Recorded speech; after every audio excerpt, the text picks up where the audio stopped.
The Parasite by Arthur Conan Doyle. Chapter 1. March 24th. The spring is fairly with us now. Outside my laboratory window, the great chestnut tree is all covered with the big, glutinous, gummy buds, some of which have already begun to break into little green shuttlecocks. As you walk down the lanes, you are conscious of the rich, silent forces of nature working all around you. The wet earth smells fruitful and luscious. Green shoots are peeping out everywhere. The twigs are stiff with their sap, and the moist, heavy English air is laden with a faintly resinous perfume. Buds in the hedges, lambs beneath them. Everywhere the work of reproduction going forward. I can see it without, and I can feel it within. We also have our spring, when the little arterioles dilate. The lymph flows in a brisker stream, the glands work harder, winnowing and straining. Every year nature readjusts the whole machine. I can feel the ferment in my blood at this very moment, and as the cool sunshine pours through my window, I could dance about in it like a gnat. So I should, only that Charles Sadler would rush upstairs to know what was the matter. Besides, I must remember that I am Professor Gilroy. An old professor may afford to be natural, but when fortune has given one of the first chairs in the university to a man of 34, he must try and act the part consistently. What a fellow Wilson is! If I could only throw the same enthusiasm into physiology that he does into psychology, I should become a Claude Bernard at the least. His whole life and soul and energy work to one end. He drops to sleep, collating his results of the past day, and he wakes to plan his researches for the coming one, and yet, outside the narrow circle who follow his proceedings, he gets so little credit for it. Physiology is a recognized science. If I add even a brick to the edifice, everyone sees and applauds it. But Wilson is trying to dig the foundations for a science of the future.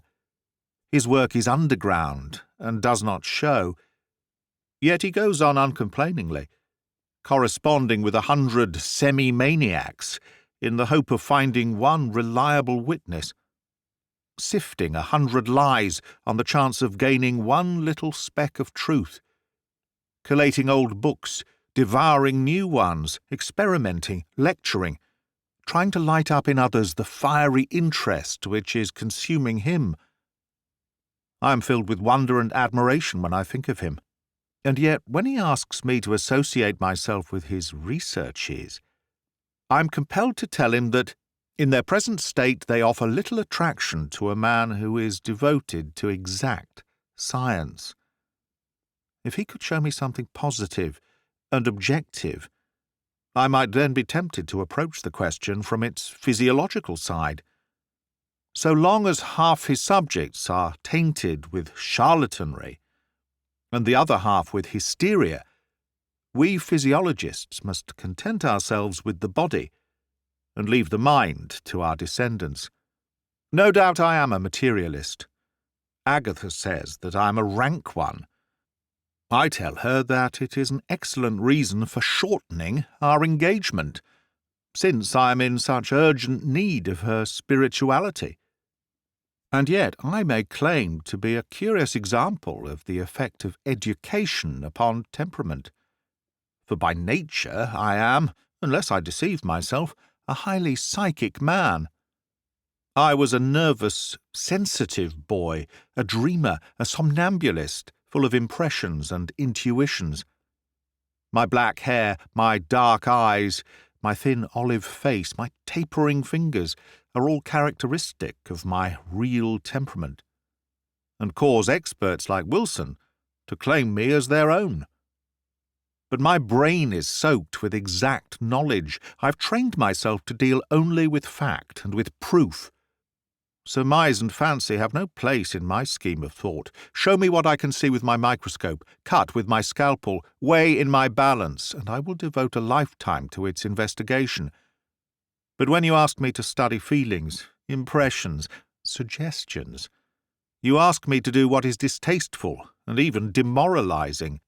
A departure from pure reason affects me like an evil smell or a musical discord, which is a very sufficient reason why I'm a little loath to go to Professor Wilson's tonight. Still, I feel that I could hardly get out of the invitation without positive rudeness. And now that Mrs. Marden and Agatha are going, of course I would not if I could. But I had rather meet them anywhere else. I know that Wilson would draw me into this nebulous semi-science of his if he could. In his enthusiasm he is perfectly impervious to hints or remonstrances. Nothing short of a positive quarrel will make him realize my aversion to the whole business. I have no doubt that he has some new mesmerist or clairvoyant or medium or trickster of some sort whom he is going to exhibit to us, for even his entertainments bear upon his hobby. Well, it will be a treat for Agatha, at any rate. She is interested in it, as woman usually is in whatever is vague and mystical and indefinite. 10:50 p.m. This diary-keeping of mine is, I fancy, the outcome of that scientific habit of mind about which I wrote this morning. I like to register impressions while they are fresh. Once a day at least I endeavour to define my own mental position. It is a useful piece of self-analysis, and has, I fancy, a steadying effect upon the character. Frankly, I must confess that my own needs what stiffening I can give it. I fear that, after all, much of my neurotic temperament survives, and that I am far from that cool, calm precision which characterizes Murdoch or Pratt Haldane. Otherwise, why should the tomfoolery which I have witnessed this evening have set my nerves thrilling so that even now I am all unstrung? My only comfort is that neither Wilson nor Miss Penclosa nor even Agatha could have possibly known my weakness. And what in the world was there to excite me? Nothing, or so little that it will seem ludicrous when I set it down. The Mardens got to Wilson's before me. In fact, I was one of the last to arrive, and found the room crowded. I had hardly time to say a word to Mrs. Marden and to Agatha, who was looking charming in white and pink, with glittering wheat ears in her hair, when Wilson came twitching at my sleeve. "You want something positive, Gilroy?" said he, drawing me apart into a corner. "My dear fellow, I have a phenomenon. A phenomenon." I should have been more impressed had I not heard the same before. His sanguine spirit turns every firefly into a star. "No possible questions about the bona fides this time," said he, in answer perhaps to some little gleam of amusement in my eyes. "My wife has known her for many years. They both come from Trinidad, you know. Miss Penclosa has only been in England a month or two, and knows no one outside the university circle. But I assure you that the things she has told us suffice in themselves to establish clairvoyance upon an absolutely scientific basis. There is nothing like her, amateur or professional. Come, and be introduced." I like none of these mystery-mongers, but the amateur least of all. With the paid performer you may pounce upon him, and expose him the instant that you have seen through his trick. He is there to deceive you, and you are there to find him out. But what are you to do with the friend of your host's wife? Are you to turn on a light suddenly, and expose her slapping a surreptitious banjo? Or are you to hurl cochineal over her evening frock, when she steals round with her phosphorus bottle and her supernatural platitude? There would be a scene, and you would be looked upon as a brute. So you have your choice of being that, or a dupe. I was in no very good humour as I followed Wilson to the lady. Anyone less like my idea of a West Indian could not be imagined. She was a small, frail creature, well over 40, I should say, with a pale, peaky face and hair of a very light shade of chestnut. Her presence was insignificant and her manner retiring. In any group of 10 women, she would have been the last whom one would have picked out. Her eyes were perhaps her most remarkable, and also, I am compelled to say, her least pleasant feature. They were grey in colour, grey with a shade of green, and their expression struck me as being decidedly furtive. I wonder if furtive is the word, or should I have said fierce? On second thoughts, feline would have expressed it better. A crutch, leaning against the wall, told me what was painfully evident when she rose, that one of her legs was crippled.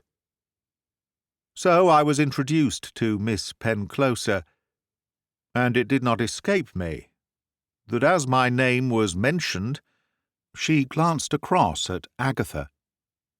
Wilson had evidently been talking, and presently, no doubt, thought I, she will inform me by occult means that I am engaged to a young lady with wheat ears in her hair. I wondered how much more Wilson had been telling her about me. "Professor Gilroy is a terrible sceptic," said he. "I hope, Miss Penclosa, that you will be able to convert him." She looked keenly up at me. "Professor Gilroy is quite right to be sceptical if he has not seen anything convincing," said she. "I should have thought," she added, "that you would yourself have been an excellent subject." "For what, may I ask?" said I. "Well, for mesmerism, for example." "My experience has been that mesmerists go for their subjects to those who are mentally unsound. All their results are vitiated, as it seems to me, by the fact that they are dealing with abnormal organisms." "Which of these ladies would you say possessed a normal organism?" she asked. "I should like you to select the one who seems to you to have the best balanced mind. Should we say the girl in pink and white? Miss Agatha Marden, I think the name is. Yes, I should attach weight to any results from her. I have never tried how far she is impressionable. Of course, some people respond much more rapidly than others. May I ask how far your scepticism extends? I suppose that you admit the mesmeric sleep and the power of suggestion." "I admit nothing, Miss Penclosa." "Dear me, I thought science had got further than that. Of course I know nothing about the scientific side of it. I only know what I can do. You see the girl in red, for example, over near the Japanese jar? I shall will that she come across to us." She bent forward as she spoke, and dropped her fan upon the floor. The girl whisked round and came straight towards us, with an inquiring look upon her face, as if someone had called her. "What do you think of that, Gilroy?" cried Wilson, in a kind of ecstasy. I did not dare to tell him what I thought of it. To me it was the most barefaced, shameless piece of imposture that I had ever witnessed. The collusion and the signal had really been too obvious. "Professor Gilroy is not satisfied," said she, glancing up at me with her strange little eyes. "My poor fan is to get the credit of that experiment. Well, we must try something else. Miss Marden, would you have any objection to my putting you off?" "Oh, I should love it!" cried Agatha. By this time all the company had gathered round us in a circle, the shirt-fronted men and the white-throated women, some awed, some critical, as though it were something between a religious ceremony and a conjurer's entertainment. A red velvet armchair had been pushed into the centre, and Agatha lay back in it, a little flushed and trembling slightly from excitement. I could see it from the vibration of the wheat ears. Miss Penclosa rose from her seat and stood over her, leaning upon her crutch. And there was a change in the woman. She no longer seemed small or insignificant. 20 years were gone from her age. Her eyes were shining. A tinge of colour had come into her sallow cheeks. Her whole figure had expanded. So I have seen a dull-eyed, listless lad change in an instant into briskness and life when given a task of which he felt himself master. She looked down at Agatha with an expression which I resented from the bottom of my soul, the expression with which a Roman empress might have looked at her kneeling slave. Then, with a quick, commanding gesture, she tossed up her arms and swept them slowly down in front of her. I was watching Agatha narrowly. During 3 passes, she seemed to be simply amused. At the 4th, I observed a slight glazing of her eyes, accompanied by some dilation of her pupils. At the 6th, there was a momentary rigour. At the 7th, her lids began to droop. At the 10th, her eyes were closed, and her breathing was slower and fuller than usual. I tried as I watched to preserve my scientific calm, but a foolish, causeless agitation convulsed me. I trust that I hid it, but I felt as a child feels in the dark. I could not have believed that I was still open to such weakness. "She is in the trance," said Miss Penclosa. "She is sleeping," I cried. "Wake her, then." I pulled her by the arm and shouted in her ear. She might have been dead, for all the impression that I could make. Her body was there on the velvet chair. Her organs were acting, her heart, her lungs, but her soul, it had slipped from beyond our ken. Whither had it gone? What power had dispossessed it? I was puzzled and disconcerted. "So much for the mesmeric sleep," said Miss Penclosa. "As regards suggestion, whatever I may suggest, Miss Marden will infallibly do, whether it be now or after she has awakened from her trance. Do you demand proof of it?" "Certainly," said I. "You shall have it." I saw a smile pass over her face, as though an amusing thought had struck her. She stooped and whispered earnestly into her subject's ear. Agatha, who had been so deaf to me, nodded her head as she listened. "Awake!" cried Miss Penclosa, with a sharp tap of her crutch upon the floor. The eyes opened, the glazing cleared slowly away, and the soul looked out once more after its strange eclipse. We went away early. Agatha was none the worse for her strange excursion, but I was nervous and unstrung, unable to listen to or answer the stream of comments which Wilson was pouring out for my benefit. As I bade her good night, Miss Penclosa slipped a piece of paper into my hand. "Pray forgive me," said she, "if I take means to overcome your scepticism. Open this note at 10 o'clock tomorrow morning. It is a little private test." I can't imagine what she means, but there is the note, and it shall be opened as she directs. My head is aching, and I have written enough for tonight. Tomorrow I dare say that what seems so inexplicable will take quite another complexion. I will not surrender my convictions without a struggle. March 25th. I'm amazed, confounded. It is clear that I must reconsider my opinion upon this matter. But first let me place on record what has occurred.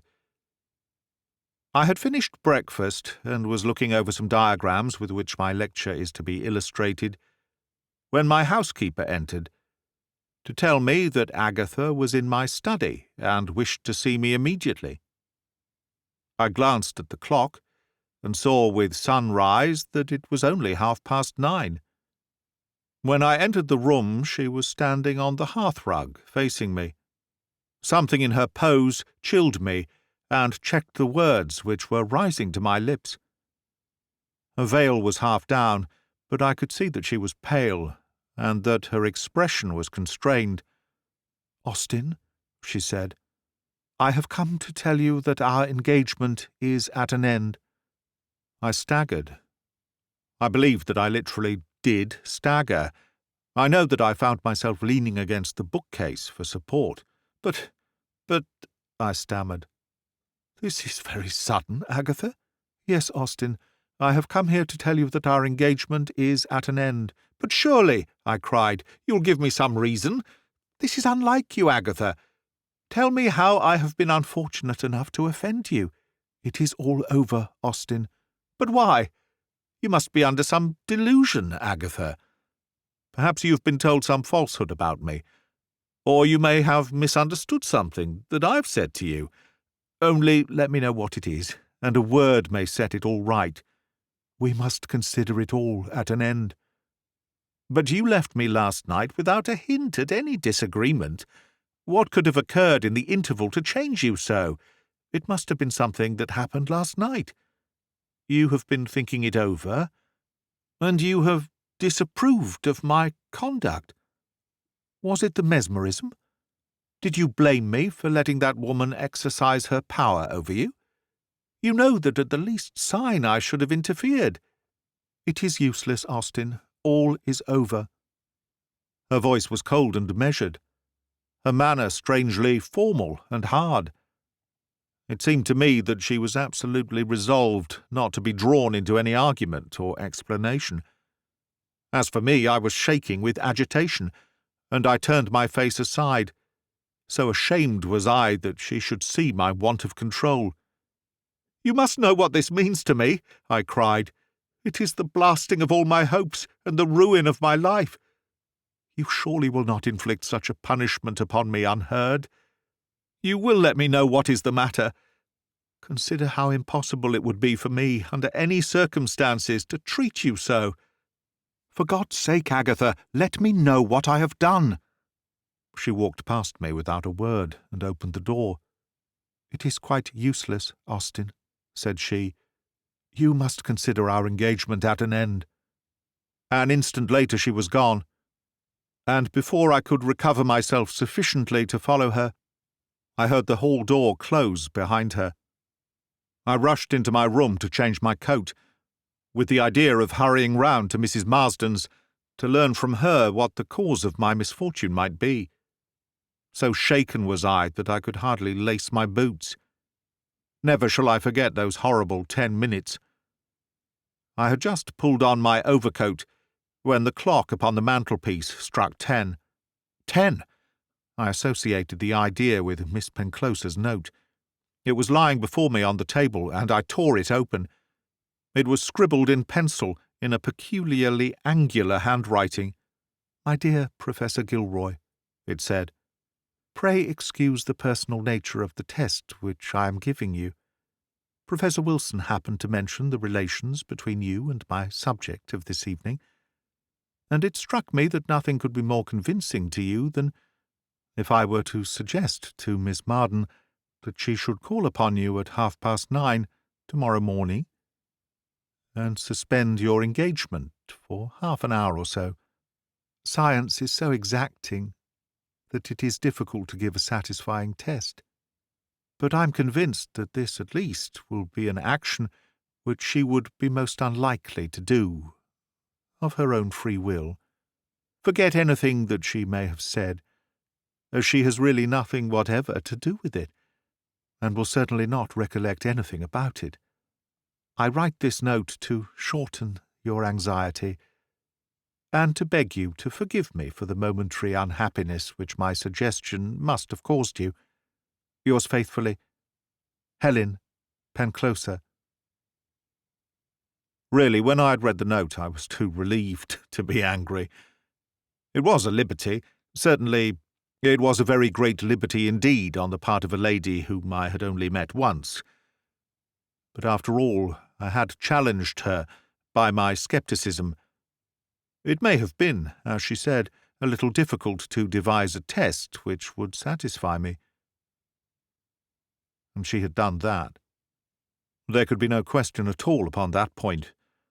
For me, hypnotic suggestion was finally established. It took its place from now onward as one of the facts of life.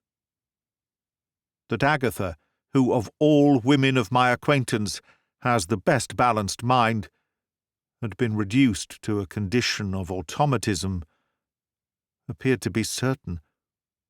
A person at a distance had worked her as an engineer on the shore might guide a Brennan torpedo. A second soul had stepped in, as it were, had pushed her own aside, and had seized her nervous mechanism, saying, "I will work this for half an hour." And Agatha must have been unconscious as she came and as she returned. Could she make her way in safety through the streets in such a state? I put on my hat and hurried round to see if all was well with her. Yes, she was at home. I was shown into the drawing-room, and found her sitting with a book upon her lap. "You are an early visitor, Austin," said she, smiling. "And you have been an even earlier one," I answered. She looked puzzled. "What do you mean?" she asked. "You've not been out today?" "No, certainly not." "Agatha," said I seriously, "would you mind telling me exactly what you have done this morning?" She laughed at my earnestness. "You've got on your professional look, Austin. See what comes of being engaged to a man of science. However, I will tell you, though I can't imagine what you want to know for. I got up at 8, I breakfasted at past. I came into this room at 10 minutes past 9, and began to read the memoirs of Madame de Remusat. In a few minutes I did the French lady the bad compliment of dropping to sleep over her pages, and I did you, sir, the very flattering one of dreaming about you. It's only a few minutes since I woke up." "And found yourself where you had been before?" "Why, where else should I find myself? Would you mind telling me, Agatha, what it was that you dreamed about me? It really is not mere curiosity on my part. I merely had a vague impression that you came into it. I cannot recall anything definite." "If you have not been out today, Agatha, how is it that your shoes are dusty?" A pained look came over her face. "Really, Austin, I do not know what is the matter with you this morning. One would almost think that you doubted my word. If my boots are dusty, it must be, of course, that I have put on a pair which the maid had not cleaned." It was perfectly evident that she knew nothing whatever about the matter, and I reflected that, after all, perhaps it was better that I should not enlighten her. It might frighten her, and could serve no good purpose that I could see. I said no more about it, therefore, and left shortly afterward to give my lecture. But I am immensely impressed. My horizon of scientific possibilities has suddenly been enormously extended. I no longer wonder at Wilson's demonic energy and enthusiasm. Who would not work hard, who had a vast virgin field ready to his hand? Why, I have known the novel shape of a nucleolus, or a trifling peculiarity of striped muscular fibre seen under a 300-diameter lens fill me with exultation. How petty do such researches seem when compared with this one, which strikes at the very roots of life and the nature of the soul. I had always looked upon the spirit as a product of matter. The brain, I thought, secreted the mind, as the liver does the bile. But how can this be when I see mind working from a distance, and playing upon matter, as a musician might upon a violin? The body does not give rise to the soul, then, but is rather the rough instrument by which the spirit manifests itself. The windmill does not give rise to the wind, but only indicates it. It was opposed to my whole habit of thought, and yet it was undeniably possible and worthy of investigation. And why should I not investigate it? I see that under yesterday's date I said, if I could see something positive and objective, I might be tempted to approach it from the physiological aspect. Well, I have got my test. I shall be as good as my word. The investigation would, I am sure, be of immense interest. Some of my colleagues might look askance at it, for science is full of unreasoning prejudices. But if Wilson has the courage of his convictions, I can afford to have it also. I shall go to him tomorrow morning. To him and to Miss Penclosa. If she can show us so much, it is probable that she can show us more. The Parasite, Chapter 2. March 26th. Wilson was, as I had anticipated, very exultant over my conversion, and Miss Penclosa was also demurely pleased at the result of her experiment. Strange what a silent, colourless creature she is, save only when she exercises her power. Even talking about it gives her colour and life. She seems to take a singular interest in me. I cannot help observing how her eyes follow me about the room. We had the most interesting conversation about her own powers. It is just as well to put her views on record, though they cannot, of course, claim any scientific weight. "You are on the very fringe of the subject," said she, when I had expressed wonder at the remarkable instance of suggestion which she had shown me. "I had no direct influence upon Miss Marden when she came round to you. I was not even thinking of her that morning. What I did was to set her mind, as I might set the alarum of a clock, so that at the hour named it would go off of its own accord. If 6 months, instead of 12 hours, had been suggested, it would have been the same. And if the suggestion had been to assassinate me, she would most inevitably have done so." "But this is a terrible power," I cried. "It is, as you say, a terrible power," she answered gravely, "and the more you know of it, the more terrible will it seem to you." "May I ask," said I, "what you meant when you said that this matter of suggestion is only at the fringe of it? What do you consider the essential?" "I had rather not tell you." I was surprised at the decision of her answer. "You understand," said I, "that it is not out of curiosity I ask, but in the hope that I may find some scientific explanation for the facts with which you furnish me." "Frankly, Professor Gilroy," said she, "I am not at all interested in science, nor do I care whether it can or cannot classify these powers. But I was hoping— that is quite another thing." "If you make it a personal matter," said she with the pleasantest of smiles, "I shall be only too happy to tell you anything you wish to know. Let me see. What was it you asked me? Oh, about the further powers. Professor Wilson won't believe in them, but they are quite true all the same. For example, it is possible for an operator to gain complete command over his subject, presuming the latter is a good one. Without any previous suggestion, he may make him do whatever he likes. Without the subject's knowledge, that depends. If the force were strongly exerted, he would know no more about it than Miss Marden did when she came round and frightened you so. Or if the influence was less powerful, he might be conscious of what he was doing, but be quite unable to prevent himself from doing it. Would he have lost his own willpower, then? It would be overridden by another stronger one. Have you ever exercised this power yourself? Several times. Is your own will so strong, then? Well, it does not entirely depend upon that.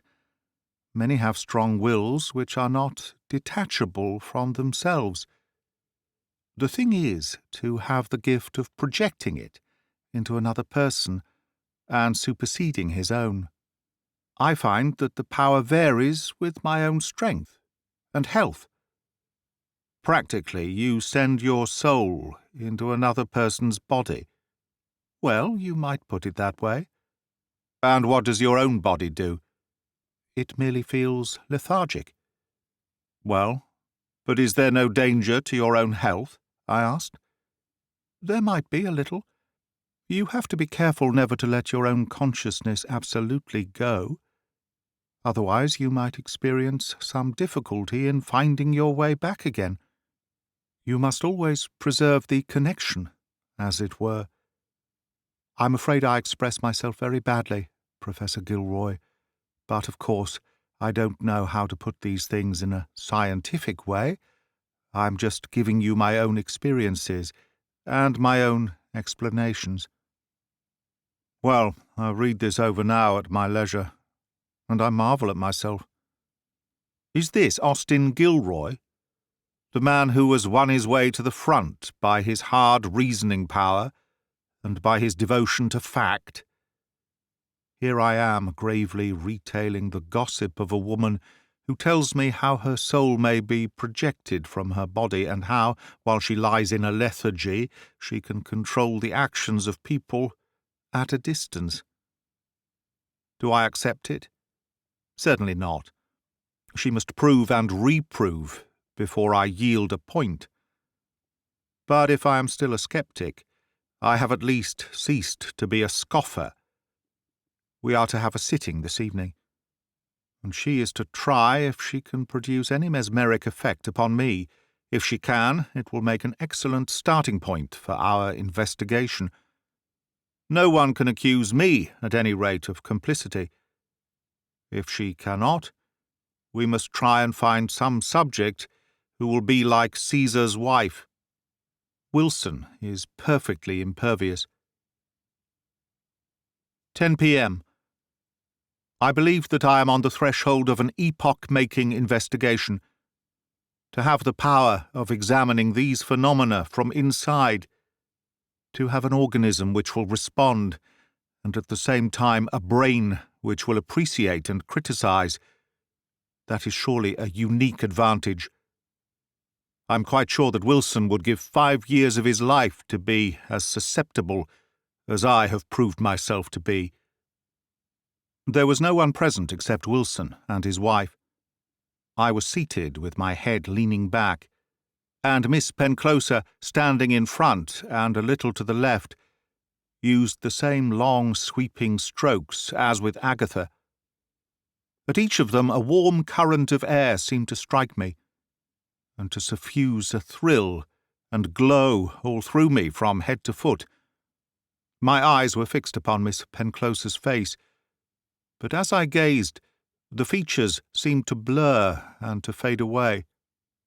I was conscious only of her own eyes looking down at me, grey, deep, inscrutable. Larger they grew and larger, until they changed suddenly into 2 mountain lakes, toward which I seemed to be falling with horrible rapidity. I shuddered, and as I did so some deeper stratum of thought told me that the shudder represented the rigour which I had observed in Agatha.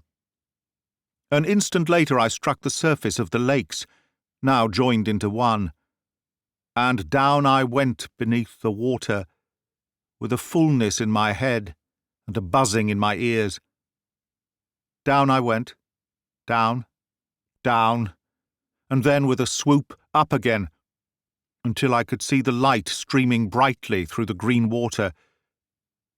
I was almost at the surface when the word "awake" rang through my head, and with a start I found myself back in the armchair, with Miss Penclosa leaning on her crutch, and Wilson, his notebook in his hand, peeping over her shoulder. No heaviness or weariness was left behind.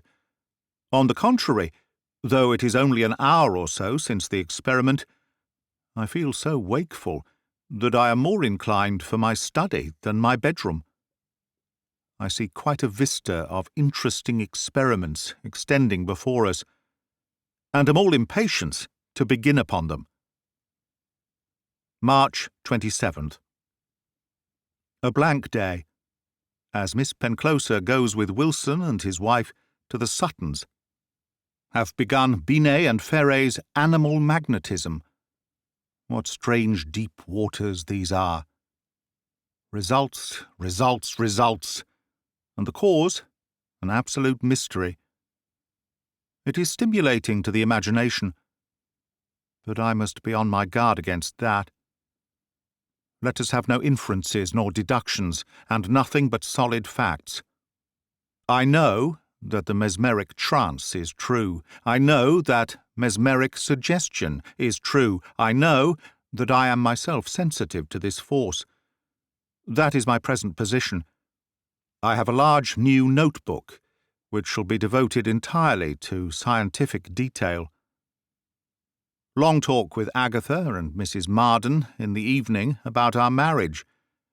We think that the summer vac, the beginning of it, would be the best time for the wedding. Why should we delay? I grudge even those few months.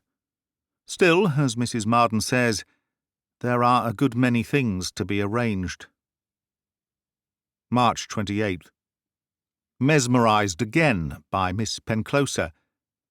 Experience much the same as before, save that insensibility came on more quickly. See Notebook A for temperature of room, barometric pressure, pulse, and respiration as taken by Professor Wilson. March 29th. Mesmerised again. Details in Notebook A. March 30th. Sunday, and a blank day. I grudge any interruption of our experiments. At present they merely embrace the physical signs, which go with slight, with complete, and with extreme insensibility. Afterward we hope to pass on to the phenomena of suggestion and of lucidity. Professors have demonstrated these things upon women at Nancy and at the Salpêtrière. It will be more convincing when a woman demonstrates it upon a professor, with a second professor as a witness, and that I should be the subject. I, the sceptic, the materialist. At least I have shown that my devotion to science is greater than to my own personal consistency. The eating of our own words is the greatest sacrifice which truth ever requires of us.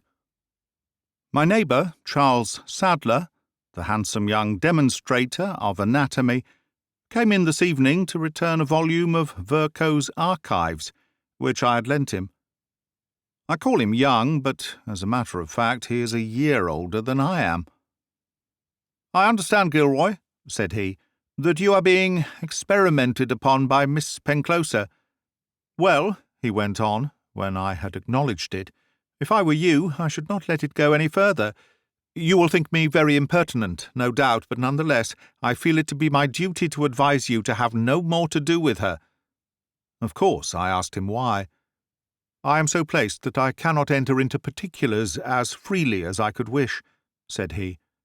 "Miss Penclosa is the friend of my friend, and my position is a delicate one. I can only say this.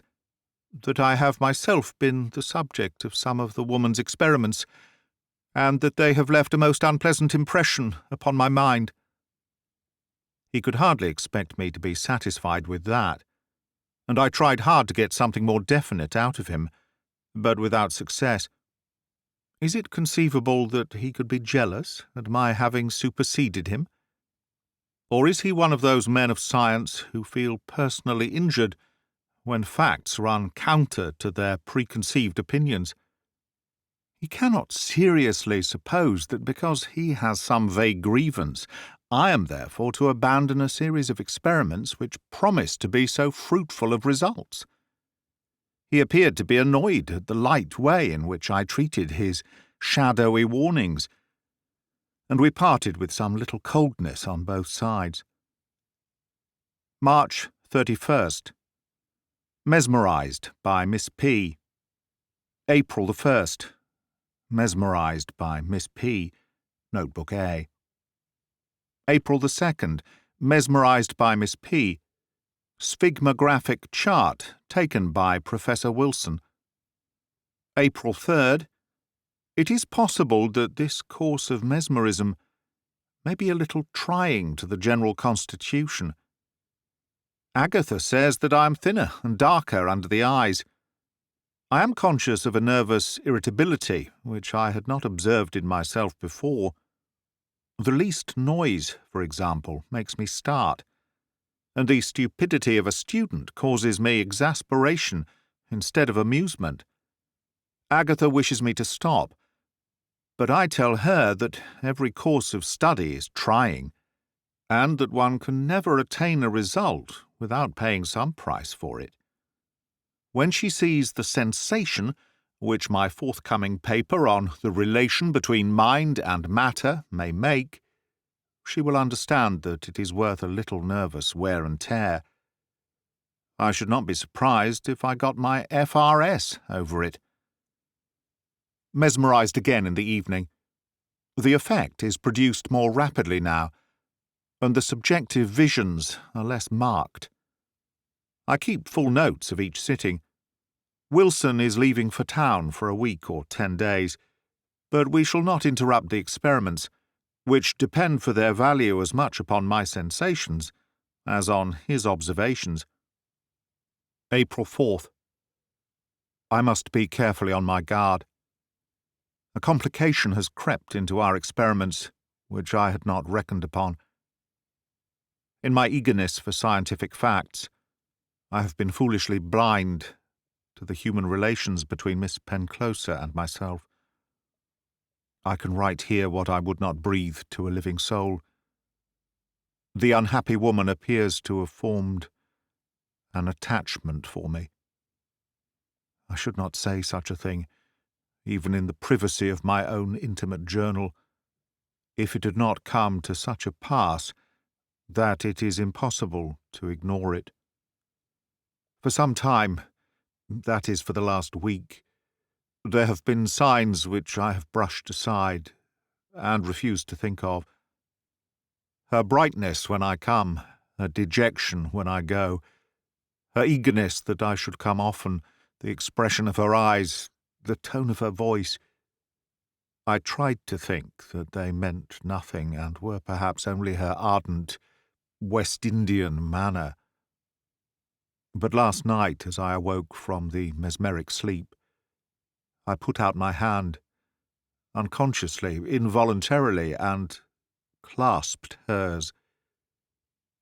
When I came fully to myself, we were sitting with them locked, she looking up at me with an expectant smile.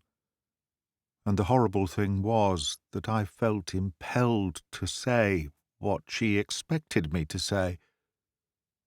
What a false wretch I should have been!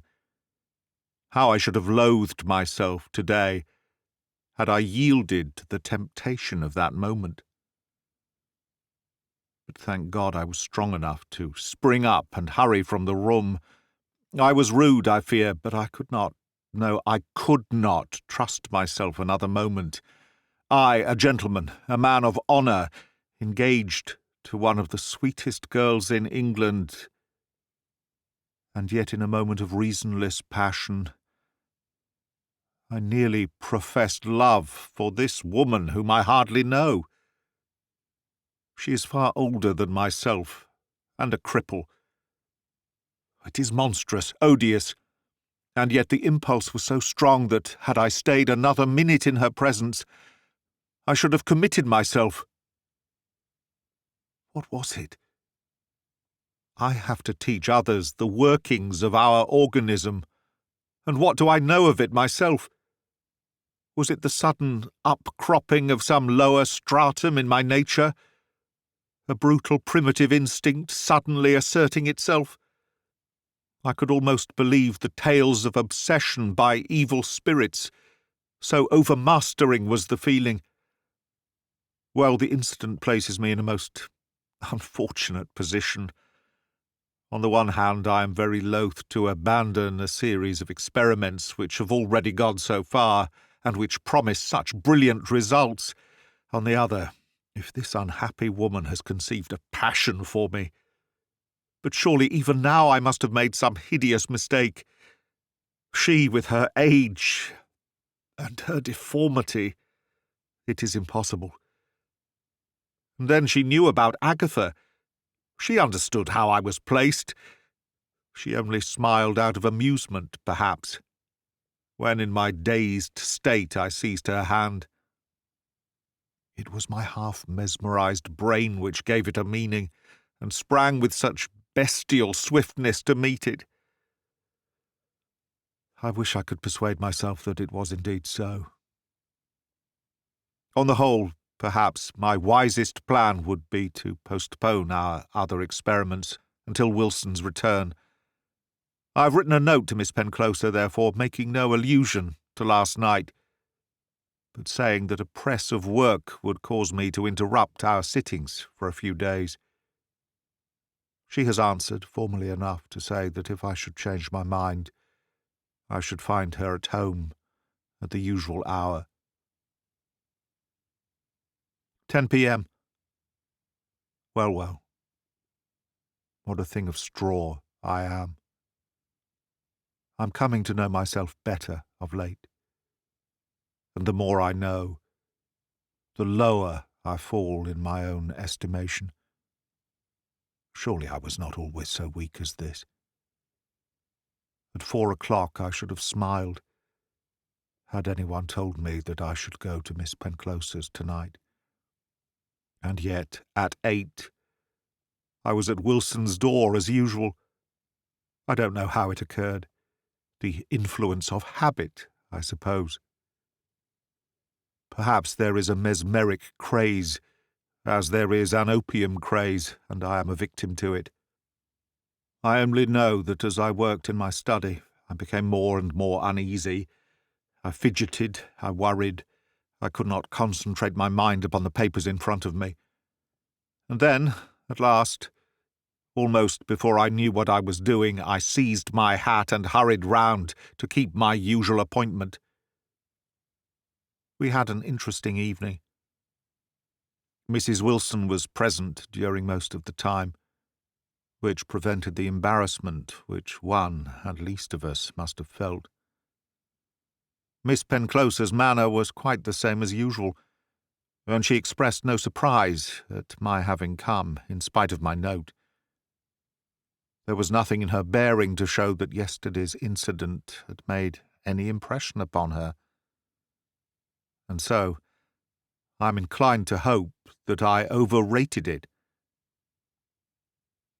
April 6th. Evening. No, I did not overrate it.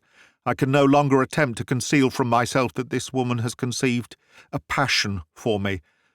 It is monstrous, but it is true. Again tonight I awoke from the mesmeric trance to find my hand in hers, and to suffer that odious feeling which urges me to throw away my honour, my career, everything, for the sake of this creature who, as I can plainly see when I am away from her influence, possesses no single charm upon earth. But when I am near her, I do not feel this. She rouses something in me, something evil, something I had rather not think of. She paralyzes my better nature, too, at the moment when she stimulates my worse. Decidedly, it is not good for me to be near her. Last night was worse than before. Instead of flying, I actually sat for some time, with my hand in hers, talking over the most intimate subjects with her. We spoke of Agatha, among other things. What could I have been dreaming of? Miss Penclosa said that she was conventional, and I agreed with her. She spoke once or twice in a disparaging way of her, and I did not protest. What a creature I have been! Weak as I have proved myself to be, I am still strong enough to bring this sort of thing to an end. It shall not happen again. I have sense enough to fly when I cannot fight. From this Sunday night onward, I shall never sit with Miss Penclosa again. Never. Let the experiments go. Let the research come to an end. Anything is better than facing this monstrous temptation which drags me so low. I've said nothing to Miss Penclosa, but I shall simply stay away. She can tell the reason without any words of mine. April the 7th. I've stayed away, as I said. It is a pity to ruin such an interesting investigation. But it would be a greater pity still to ruin my life, and I know that I cannot trust myself with that woman. 11 p.m. God help me, what is the matter with me? Am I going mad? Let me try and be calm, and reason with myself. First of all, I shall set down exactly what occurred. It was nearly 8 when I wrote the lines with which this day begins. Feeling strangely restless and uneasy, I left my rooms and walked round to spend the evening with Agatha and her mother. They both remarked that I was pale and haggard. About 9, Professor Pratt Haldane came in, and we played a game of whist. I tried hard to concentrate my attention upon the cards, but the feeling of restlessness grew and grew, until I found it impossible to struggle against it. I simply could not sit still at the table. At last, in the very middle of a hand, I threw my cards down and, with some sort of an incoherent apology about having an appointment, I rushed from the room. As if in a dream, I have a vague recollection of tearing through the hall, snatching my hat from the stand, and slamming the door behind me. As in a dream, too, I have the impression of the double line of gas lamps, and my bespattered boots tell me that I must have run down the middle of the road. It was all misty and strange and unnatural. I came to Wilson's house. I saw Mrs. Wilson, and I saw Miss Penclosa. I hardly recall what we talked about, but I do remember that Miss P. shook the head of her crutch at me in a playful way, and accused me of being late, and of losing interest in our experiments. There was no mesmerism, but I stayed some time, and have only just returned. My brain is quite clear again now, and I can think over what has occurred. It is absurd to suppose that it is merely weakness and force of habit. I tried to explain it in that way the other night, but it will no longer suffice. It is something much deeper and more terrible than that. Why, when I was at the Mardens' whist table, I was dragged away as if the noose of a rope had been cast round me. I can no longer disguise it from myself. The woman has her grip upon me. I am in her clutch. But I must keep my head and reason it out and see what is best to be done. But what a blind fool I've been! In my enthusiasm over my research, I have walked straight into the pit, although it lay gaping before me. Did she not herself warn me? Did she not tell me, as I can read in my own journal, that when she has acquired power over a subject, she can make him do her will? And she has acquired that power over me.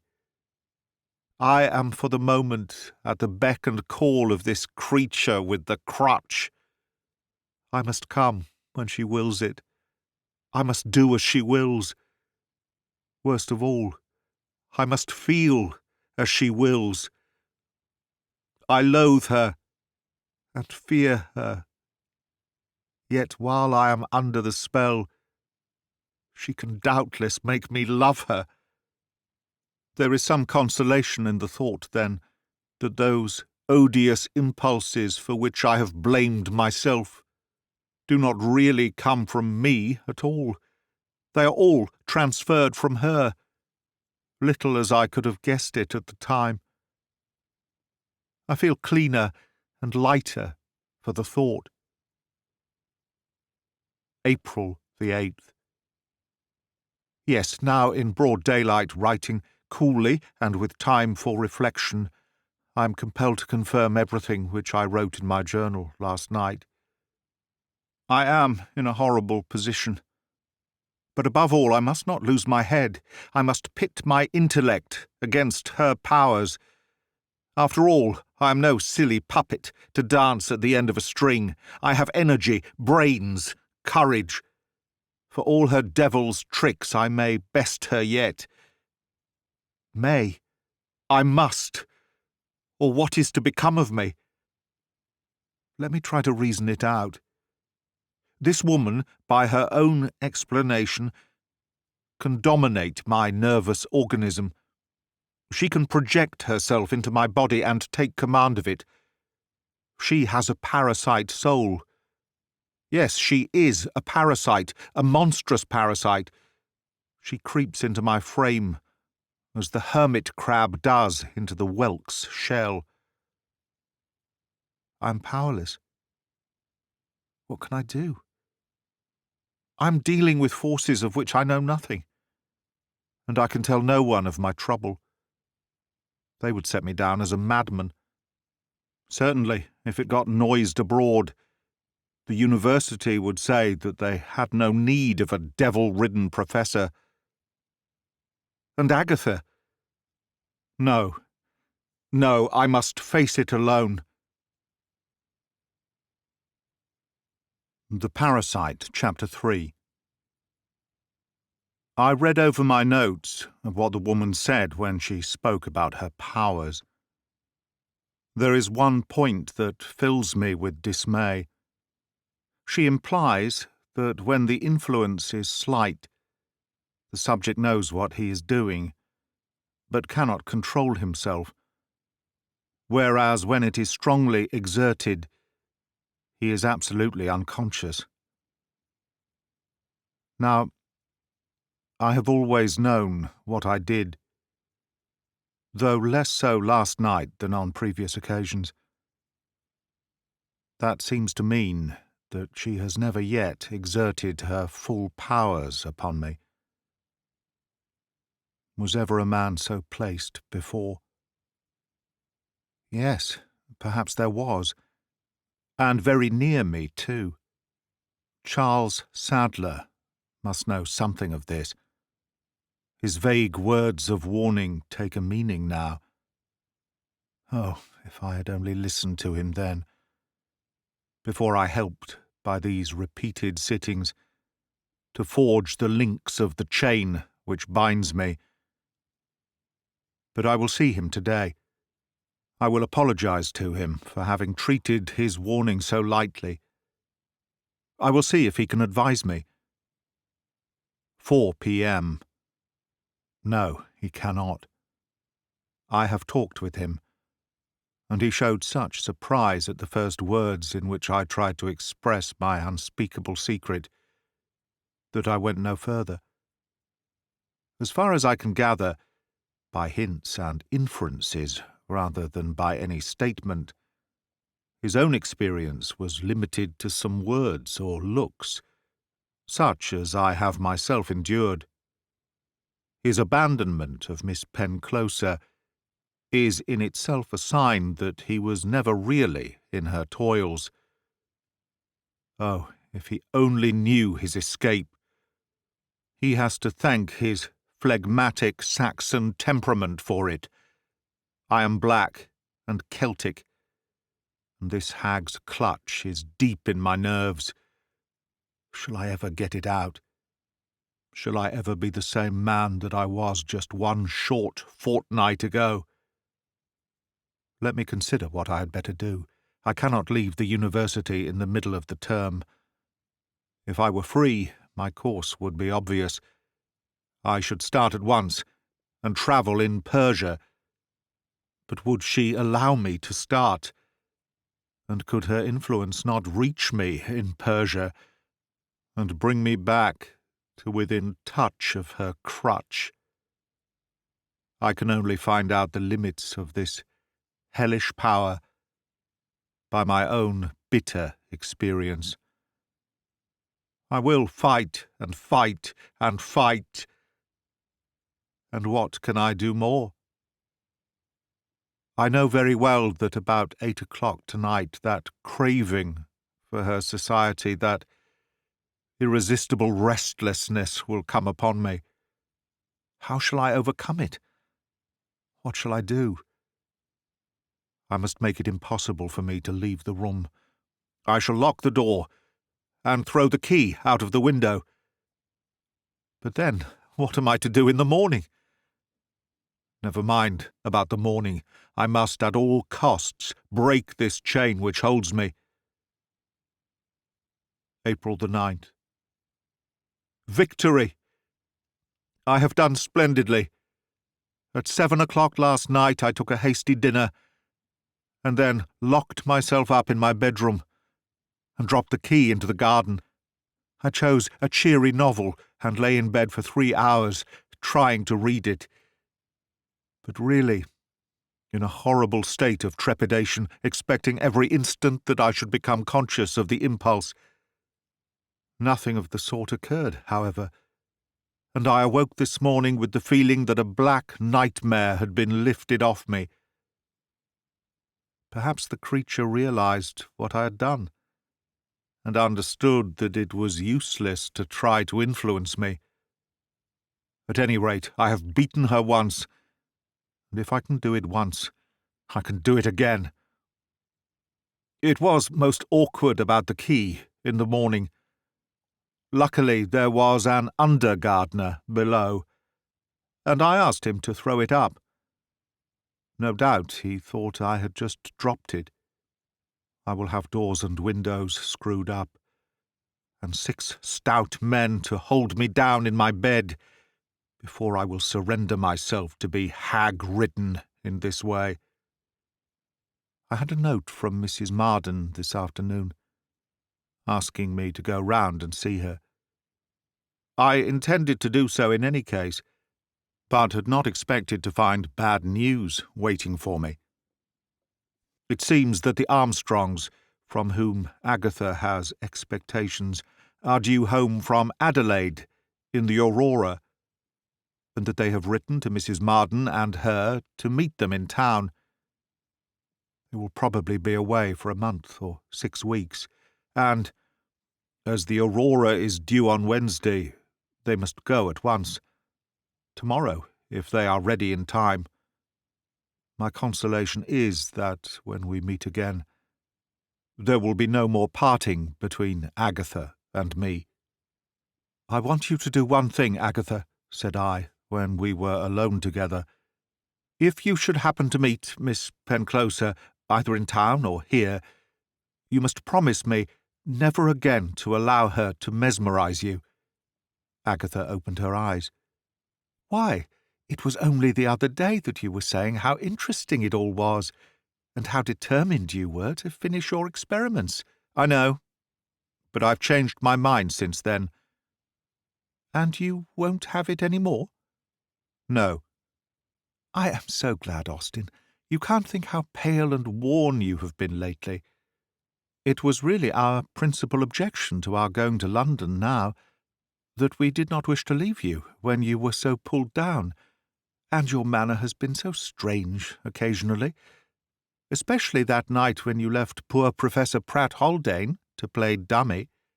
I'm convinced that these experiments are very bad for your nerves. I think so too, dear. And for Miss Penclosa's nerves as well. You have heard that she is ill? No. Mrs. Wilson told us so last night. She described it as a nervous fever. Professor Wilson is coming back this week, and of course Mrs. Wilson is very anxious that Miss Penclosa should be well again then, for he has quite a programme of experiments which he is anxious to carry out. I was glad to have Agatha's promise, for it was enough that this woman should have one of us in her clutch. On the other hand, I was disturbed to hear about Miss Penclosa's illness. It rather discounts the victory which I appeared to win last night. I remembered that she said that loss of health interfered with her power. That may be why I was able to hold my own so easily.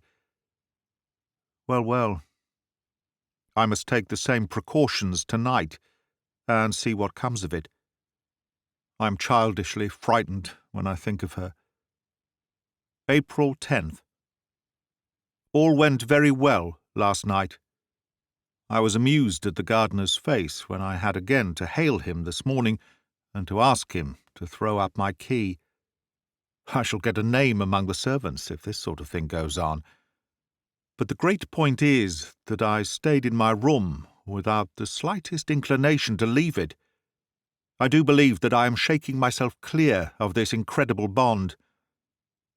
Or is it only that the woman's power is in abeyance until she recovers her strength? I can but pray for the best. The Mardens left this morning, and the brightness seems to have gone out of the spring sunshine, and yet it is very beautiful also, as it gleams on the green chestnuts opposite my windows, and gives a touch of gaiety to the heavy, lichen-mottled walls of the old colleges. How sweet and gentle and soothing is nature! Who would think that there lurked in her also such vile forces, such odious possibilities? For of course I understand that this dreadful thing which has sprung out at me is neither supernatural, nor even preternatural. No, it is a natural force which this woman can use, and society is ignorant of. The mere fact that it ebbs with her strength shows how entirely it is subject to physical laws. If I had time, I might probe it to the bottom and lay my hands upon its antidote. But you cannot tame the tiger when you are beneath his claws. You can but try to writhe away from him. Ah, when I look in the glass and see my own dark eyes and clear-cut Spanish face, I long for a vitriol splash or a bout of the smallpox. One or the other might have saved me from this calamity. I'm inclined to think that I may have trouble tonight. There are two things which make me fear so. One is that I met Mrs. Wilson in the street, and that she tells me that Miss Penclosa is better, though still weak. I find myself wishing in my heart that the illness had been her last. The other is that Professor Wilson comes back in a day or two, and his presence would act as a constraint upon her. I should not fear our interviews if a third person were present. For both these reasons I have a presentiment of trouble tonight, and I shall take the same precautions as before. April 10th. No, thank God, all went well last night. I really could not face the gardener again. I locked my door and thrust the key underneath it, so that I had to ask the maid to let me out in the morning. but the precaution was really not needed, for I never had any inclination to go out at all. 3 evenings in succession at home. I am surely near the end of my troubles, for Wilson will be home again either today or tomorrow.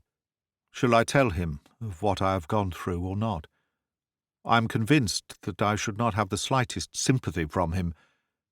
He would look upon me as an interesting case, and read a paper about me at the next meeting of the Psychical Society, in which he would gravely discuss the possibility of my being a deliberate liar, and weigh it against the chances of my being in an early stage of lunacy.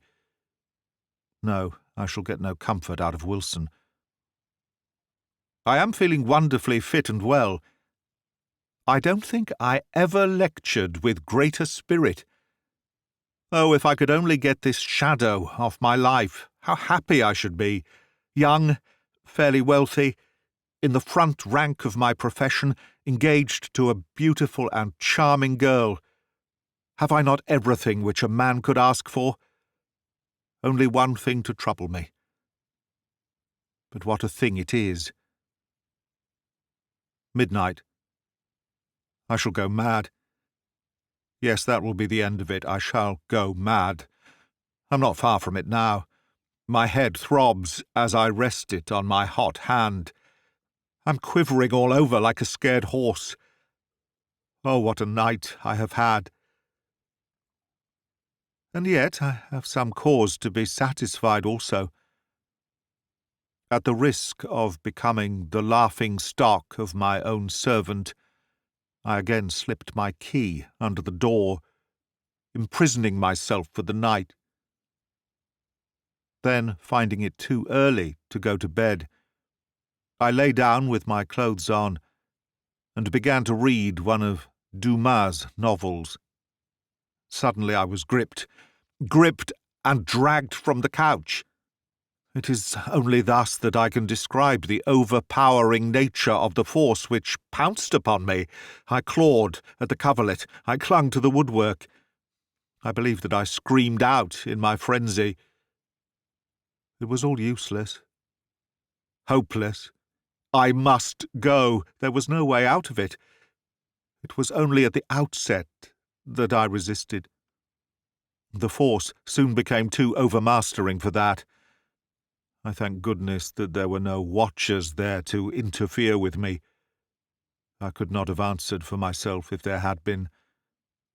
And, besides the determination to get out, there came to me also the keenest and coolest judgment in choosing my means.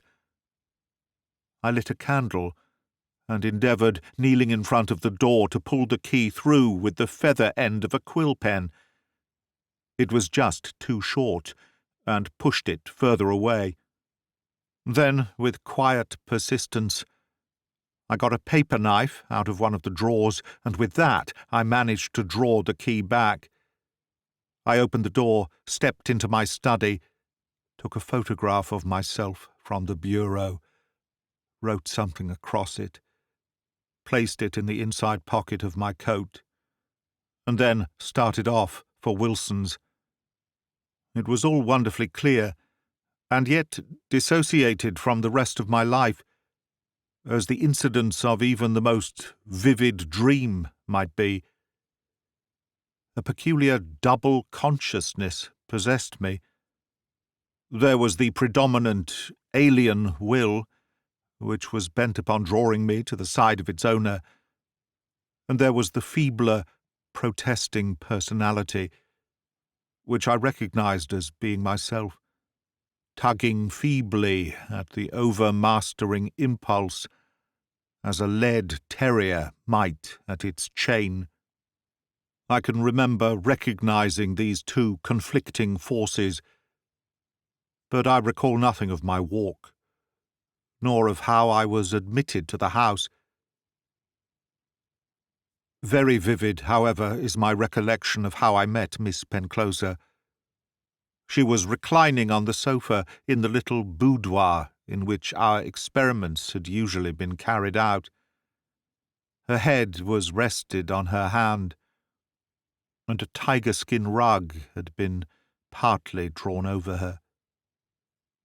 She looked up expectantly as I entered, and as the lamplight fell upon her face, I could see that she was very pale and thin, with dark hollows under her eyes.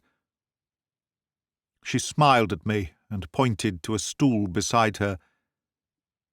It was with her left hand that she pointed, and I, running eagerly forward, seized it. I loathe myself to think of it, and pressed it passionately to my lips. Then, seating myself upon the stool, and still retaining her hand, I gave her the photograph which I had brought with me, and talked, and talked, and talked of my love for her, of my grief over her illness, of my joy at her recovery, of the misery it was to me to be absent a single evening from her side. She lay quietly looking down at me, with imperious eyes, and her provocative smile. Once I remember that she passed her hand over my hair, as one caresses a dog. And it gave me pleasure, the caress. I thrilled under it.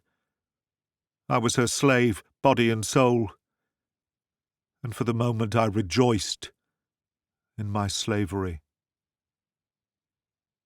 And then came the blessed change. Never tell me that there is not a providence. I was on the brink of perdition. My feet were on the edge. Was it a coincidence that at that very instant help should come? No, no, no, there is a providence, and its hand has drawn me back. There is something in the universe stronger than this devil-woman with her tricks. Ah, what a balm to my heart it is to think so. As I looked up at her, I was conscious of a change in her. Her face, which had been pale before, was now ghastly. Her eyes were dull, and the lids drooped heavily over them. Above all, the look of serene confidence had gone from her features. Her mouth had weakened. Her forehead had puckered. She was frightened and undecided, and as I watched the change, my own spirit fluttered and struggled, trying hard to tear itself from the grip which held it, a grip which, from moment to moment, grew less secure. "Austin," she whispered, "I have tried to do too much. I was not strong enough. I have not yet recovered from my illness, but I could not live longer without seeing you. You won't leave me, Austin. This is only a passing weakness. If you will only give me 5 minutes, I shall be myself again. Give me the small decanter from the table in the window." But I had regained my soul. With her wanting strength, the influence had cleared away from me and left me free, and I was aggressive, bitterly, fiercely aggressive. For once at least I could make this woman understand what my real feelings toward her were. My soul was filled with a hatred as bestial as the love against which it was a reaction. It was the savage, murderous passion of the revolted serf. I could have taken the crutch from her side and beaten her face in with it. She threw her hands up, as if to avoid a blow, and cowered away from me into the corner of the settee. "The brandy," she gasped. "The brandy." I took the decanter and poured it over the roots of a palm in the window. Then I snatched the photograph from her hand and tore it into 100 pieces. "You vile woman," I said. "If I did my duty to society, you would never leave this room alive." "I love you, Austin. I love you," she wailed. "Yes," I cried, "and Charles Sadler before. And how many others before that?" "Charles Sadler?" she gasped. He has spoken to you? So, Charles Sadler. Her voice came through her white lips like a snake's hiss. Yes, I know you, and others shall know you too, you shameless creature. You knew how I stood, and yet you used your vile power to bring me to your side. You may perhaps do so again, but at least you will remember that you have heard me say that I love Miss Marden from the bottom of my soul, and that I loathe you, abhor you. The very sight of you and the sound of your voice fill me with horror and disgust. The thought of you is repulsive. That is how I feel toward you. And if it pleases you by your tricks to draw me again to your side, as you have done tonight, you will at least, I should think, have little satisfaction in trying to make a lover out of a man who has told you his real opinion of you. You may put what words you will into my mouth, but you cannot help remembering. I stopped, for the woman's head had fallen back, and she had fainted. She could not bear to hear what I had to say to her. What a glow of satisfaction it gives me to think that, come what may, in the future she can never misunderstand my true feelings toward her. But what will occur in the future? What will she do next? I dare not think of it. Oh, if only I could hope that she will leave me alone! But when I think of what I said to her, never mind.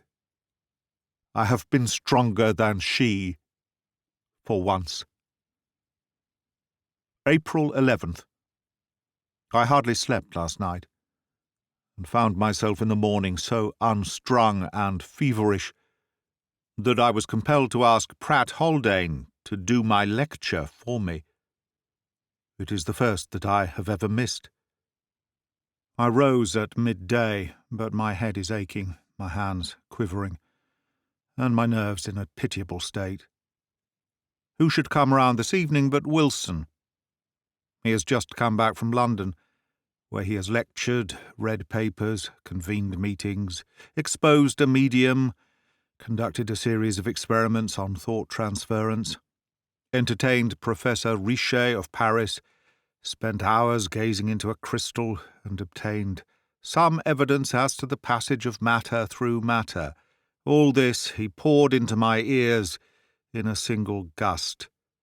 "But you," he cried at last, "you are not looking well, and Miss Penclosa is quite prostrated today. How about the experiments?" "I have abandoned them." "Tut-tut, why?" "The subject seems to me to be a dangerous one." Out came his big brown notebook. "This is of great interest," said he. "What are your grounds for saying that it is a dangerous one? Please give your facts in chronological order, with approximate dates and names of reliable witnesses, with their permanent addresses." "First of all," I asked, "would you tell me whether you have collected any cases where the mesmerist has gained a command over the subject and has used it for evil purposes?" "Dozens!" he cried exultantly. "Crime by suggestion. I don't mean suggestion. I mean where a sudden impulse comes from a person at a distance, an uncontrollable impulse. Obsession!" he shrieked, in an ecstasy of delight. "It is the rarest condition. We have 8 cases, 5 well attested. You don't mean to say—" His exultation made him hardly articulate. "No, I don't," said I. "Good evening. You will excuse me, but I am not very well tonight." And so at last I got rid of him, still brandishing his pencil and his notebook. My troubles may be bad to hear, but at least it is better to hug them to myself than to have myself exhibited by Wilson like a freak at a fair. He has lost sight of human beings. Everything to him is a case and a phenomenon. I will die before I speak to him again upon the matter. April 12th.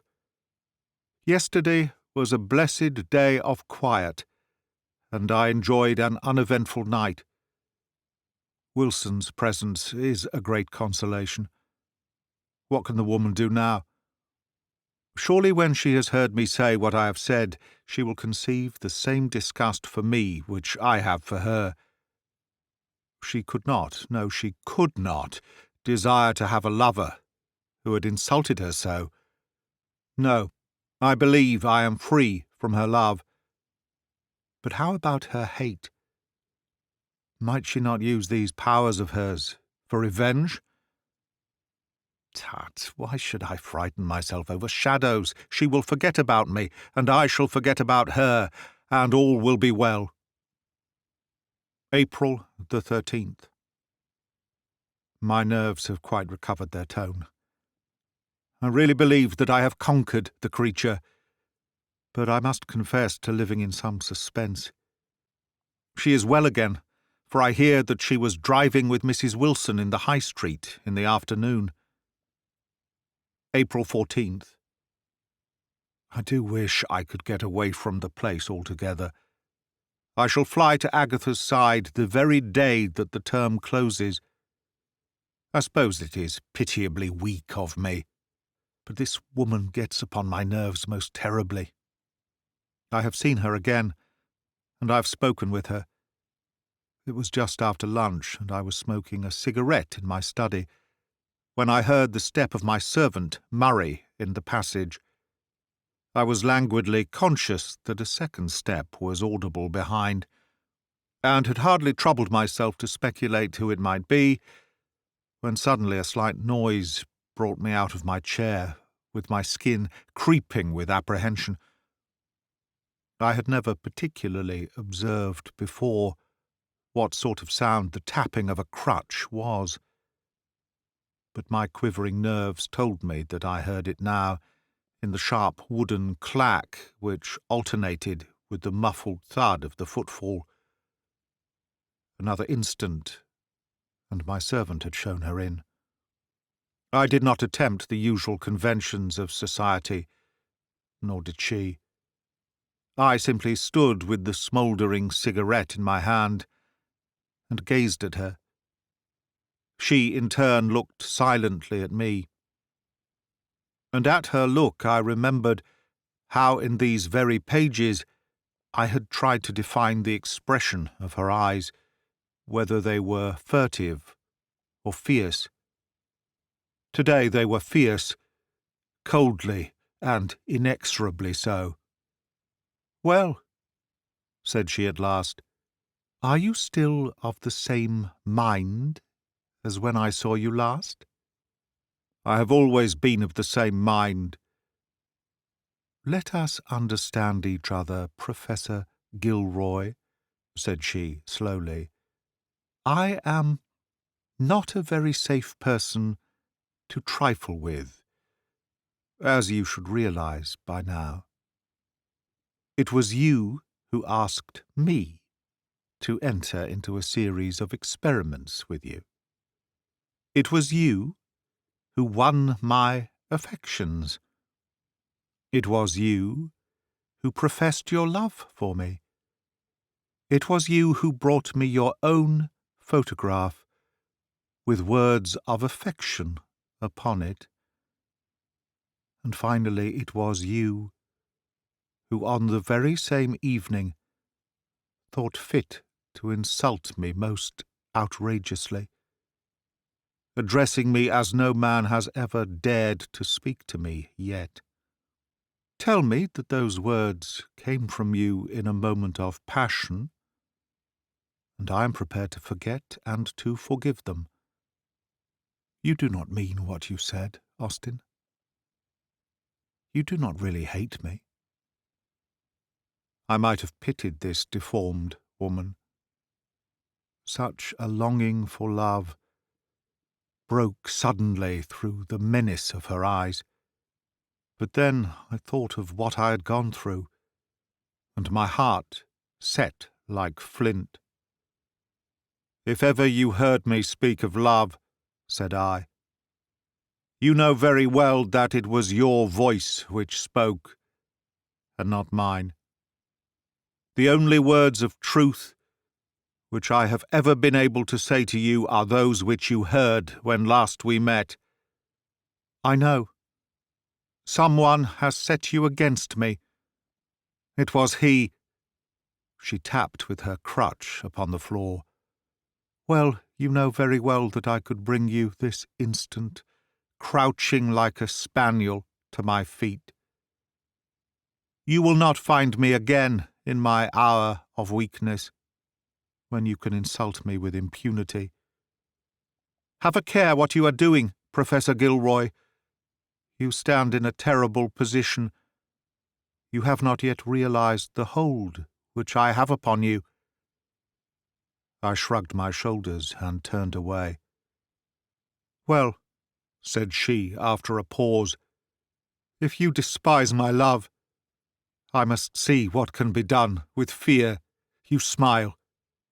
But the day will come when you will come screaming to me for pardon. Yes, you will grovel on the ground before me, proud as you are. And you will curse the day that ever you turned me from your best friend into your most bitter enemy. Have a care, Professor Gilroy. I saw a white hand shaking in the air, and a face which was scarcely human, so convulsed was it with passion. An instant later she was gone, and I heard the quick hobble and tap receding down the passage. But she has left a weight upon my heart. Vague presentiments of coming misfortune lie heavy upon me. I try in vain to persuade myself that these are only words of empty anger. I can remember those relentless eyes too clearly to think so. What shall I do? Ah, what shall I do? I am no longer master of my own soul. At any moment this loathsome parasite may creep into me, and then I must tell someone my hideous secret. I must tell it or go mad. If I had someone to sympathize and advise, Wilson is out of the question. Charles Sadler would understand me only so far as his own experience carries him. Pratt Haldane, he is a well-balanced man, a man of great common sense and resource. I will go to him. I will tell him everything. God grant that he may be able to advise me. The Parasite, Chapter 4. 6:45 p.m. No, it is useless. There is no human help for me. I must fight this out single-handed. 2 courses lie before me. I might become this woman's lover, or I must endure such persecutions as she can inflict upon me. Even if none come, I shall live in a hell of apprehension. But she may torture me, she may drive me mad, she may kill me. I will never, never, never give in. What can she inflict which would be worse than the loss of Agatha, and the knowledge that I am a perjured liar, and have forfeited the name of gentleman? Pratt Haldane was most amiable, and listened with all politeness to my story, but when I looked at his heavy-set features, his slow eyes, and the ponderous study furniture which surrounded him, I could hardly tell him what I had come to say. It was all so substantial, so material, and besides, what would I myself have said a short month ago, if one of my colleagues had come to me with a story of demonic possession? Perhaps I should have been less patient than he was. As it was, he took notes of my statement, asked me how much tea I drank, how many hours I slept, whether I'd been overworking much, had I had sudden pains in the head, evil dreams, singing in the ears, flashes before the eyes, all questions which pointed to his belief that brain congestion was at the bottom of my trouble. Finally, he dismissed me with a great many platitudes about open-air exercise and avoidance of nervous excitement. His prescription, which was for chloral and bromide, I rolled up and threw into the gutter. No, I can look for no help from any human being. If I consult any more, they may put their heads together, and I may find myself in an asylum. I can but grip my courage with both hands, and pray that an honest man may not be abandoned. April 10th. It is the sweetest spring within the memory of man, so green, so mild, so beautiful. Ah, what a contrast between nature without and my own soul so torn with doubt and terror. It has been an uneventful day, but I know that I am on the edge of an abyss. I know it, and yet I go on with the routine of my life. The one bright spot is that Agatha is happy and well and out of all danger. If this creature had a hand on each of us, what might she not do? April 16th. The woman is ingenious in her torments. She knows how fond I am of my work, and how highly my lectures are thought of. So it is from that point that she now attacks me. It will end, I can see, in my losing my professorship. But I will fight to the finish. She shall not drive me out of it without a struggle. I was not conscious of any change during my lecture this morning, save that for a minute or two I had a dizziness and swimminess, which rapidly passed away. On the contrary, I congratulated myself upon having made my subject, the functions of the red corpuscles, both interesting and clear. I was surprised, therefore, when a student came into my laboratory immediately after the lecture and complained of being puzzled by the discrepancy between my statements and those in the textbooks. He showed me his notebook, in which I was reported as having in one portion of the lecture championed the most outrageous and unscientific heresies. Of course I denied it, and declared that he had misunderstood me. But on comparing his notes with those of his companions, it became clear that he was right, and that I really had made some most preposterous statements. Of course I shall explain it away as being the result of a moment of aberration, but I feel only too sure that it will be the first of a series. It is but a month now to the end of the session, and I pray that I may be able to hold out until then. April the 26th. 10 days have elapsed since I have had the heart to make any entry in my journal. Why should I record my own humiliation and degradation? I had vowed never to open it again, and yet the force of habit is strong, and here I find myself taking up once more the record of my own dreadful experiences, in much the same spirit in which a suicide has been known to take notes of the effects of the poison which killed him. Well, the crash which I had foreseen has come, and that no further back than yesterday. The university authorities have taken my lectureship from me.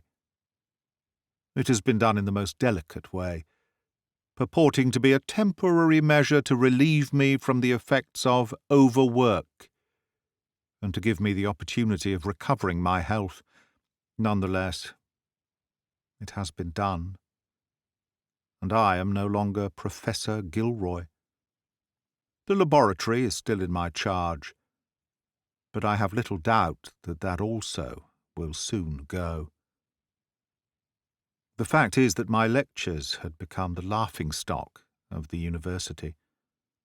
My class was crowded with students who came to see and hear what the eccentric professor would do or say next. I cannot go into the detail of my humiliation. Oh, that devilish woman! There is no depth of buffoonery and imbecility to which she has not forced me. I would begin my lecture clearly and well, but always with the sense of a coming eclipse. Then, as I felt the influence, I would struggle against it, striving with clenched hands and beads of sweat upon my brow to get the better of it, while the students, hearing my incoherent words and watching my contortions, would roar with laughter at the antics of their professor. And then, when she had once fairly mastered me, out would come the most outrageous things, silly jokes, sentiments, as though I were proposing a toast, snatches of ballads, personal abuse, even against some member of my class. And then in a moment my brain would clear again, and my lecture would proceed decorously to the end. No wonder that my conduct has been the talk of the colleges. No wonder that the University Senate has been compelled to take official notice of such a scandal. Oh, that devilish woman! And the most dreadful part of it all is my own loneliness.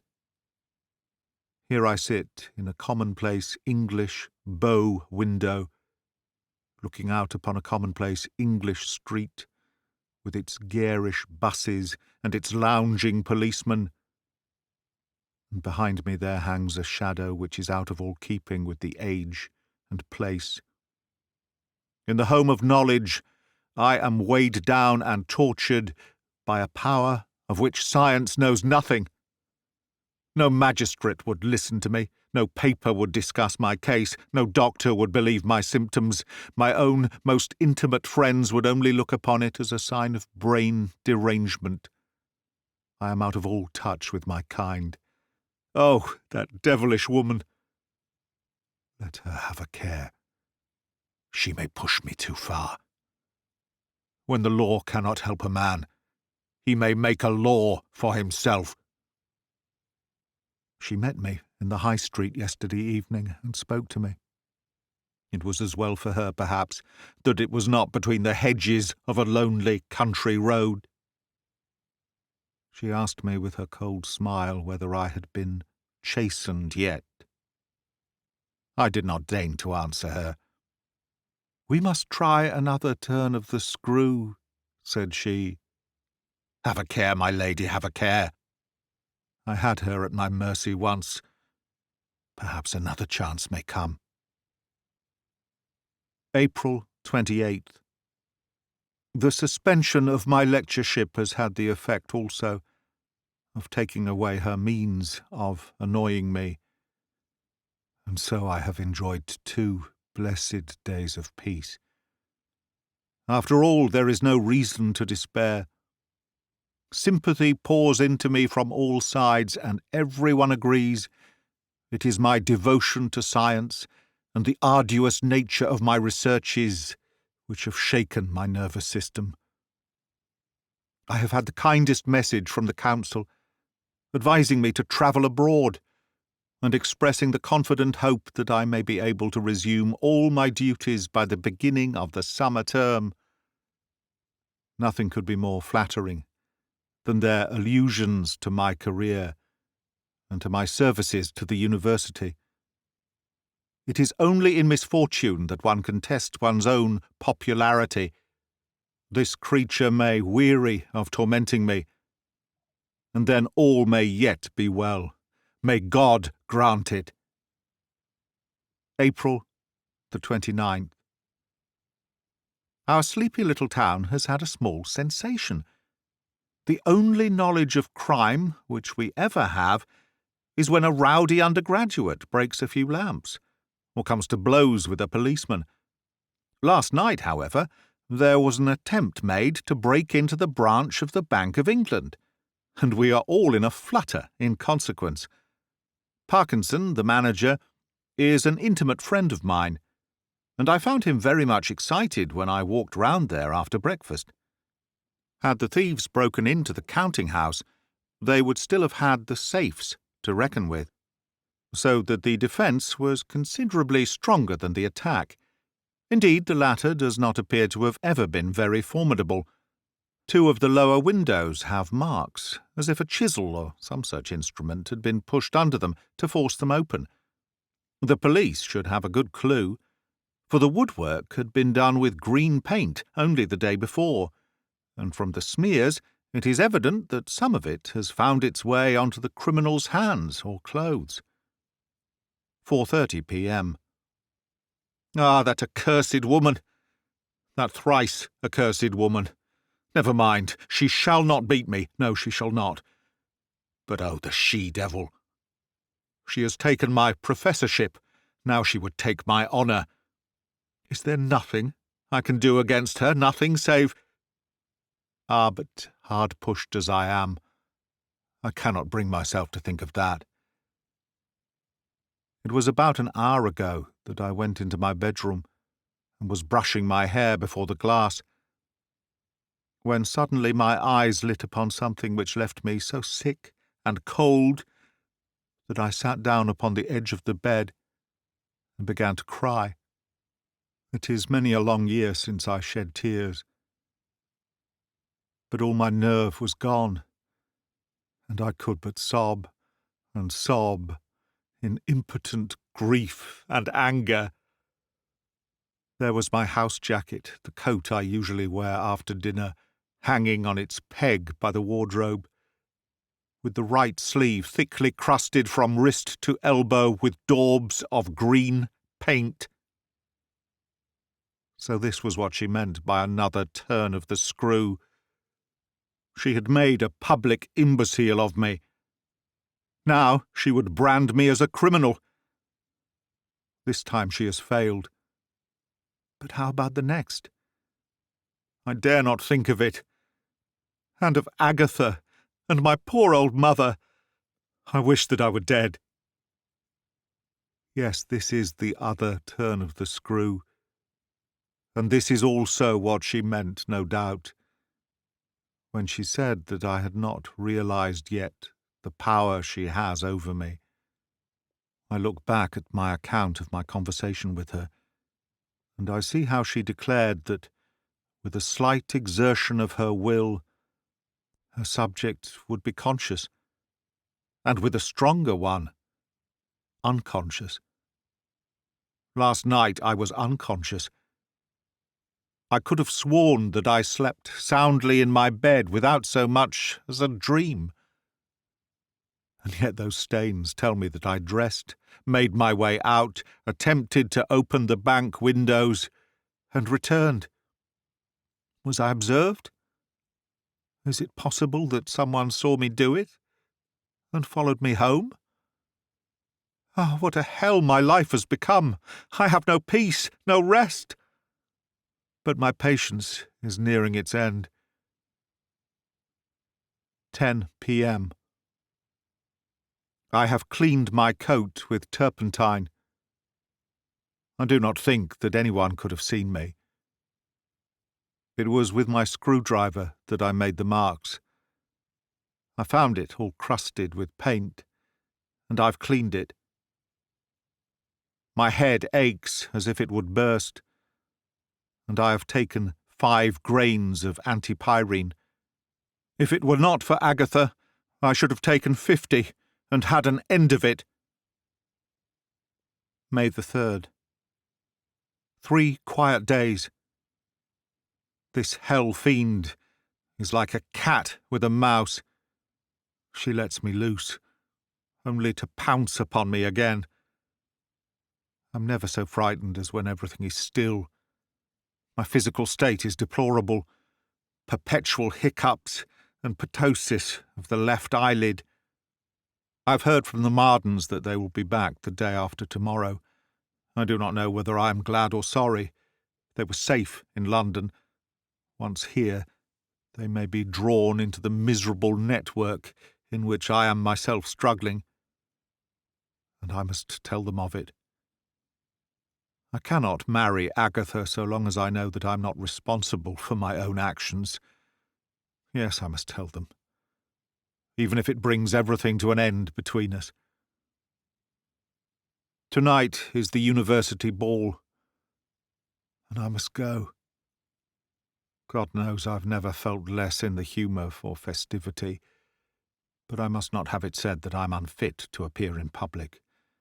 If I'm seen there and have speech with some of the elders of the university, it will go a long way toward showing them that it would be unjust to take my chair away from me. 10 p.m.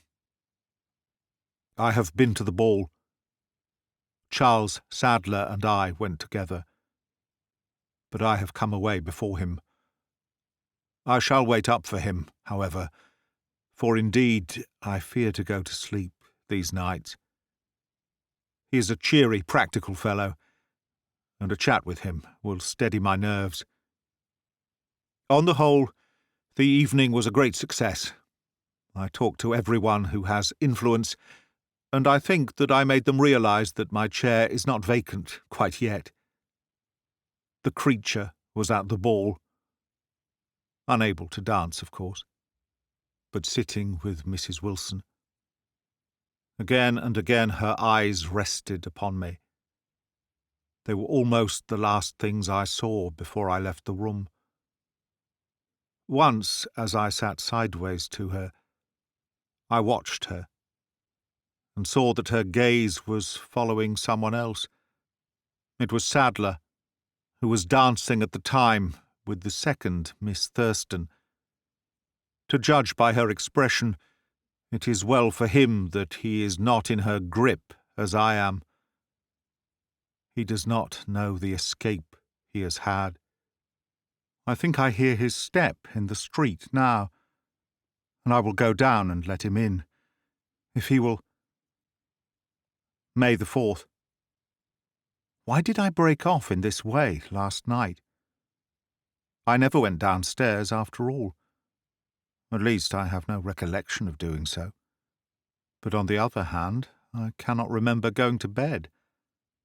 One of my hands is greatly swollen this morning, and yet I have no remembrance of injuring it yesterday.